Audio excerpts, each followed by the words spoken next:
The relationship between Henry VIII and Anne Boleyn represents one of history's most consequential royal romances, fundamentally altering England's religious and political landscape. Their story began around 1526, when Anne returned from the French court, where she had acquired sophisticated continental manners and evangelical religious views. Her resistance to Henry's advances, combined with her wit and charisma, intensified the king's pursuit.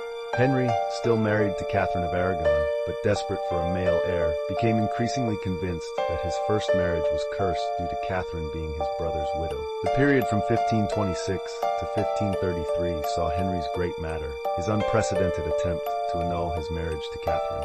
Anne's influence proved crucial during this time, introducing Henry to reformist texts that suggested papal authority over monarchs was limited. When Pope Clement VII refused to grant the annulment, Henry broke with Rome, establishing himself as supreme head of the Church of England. Anne and Henry married secretly in January 1533, while Anne was already pregnant. Archbishop Thomas Cranmer declared Henry's marriage to Catherine void and confirmed his union with Anne in May. She was crowned Queen of England on June 1, 1533, in an elaborate ceremony at Westminster Abbey. In September, she gave birth to Elizabeth, future Elizabeth I, but the desired male heir remained elusive. The marriage quickly deteriorated. Henry's infatuation waned as Anne proved strong-willed and outspoken, often challenging him publicly. A second pregnancy ended in miscarriage in 1534. The final blow came in January 1536, when Anne miscarried a male fetus, shortly after Henry's serious jousting accident. Thomas Cromwell, Henry's chief minister who had once supported Anne, orchestrated her downfall.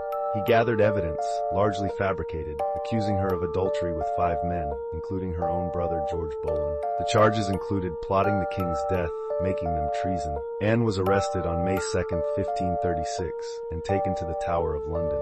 The accused men were tried first, with all found guilty despite limited evidence. Anne's trial took place on May 15th in the Tower, presided over by her uncle, the Duke of Norfolk. The verdict was predetermined, guilty of treason, incest, and adultery.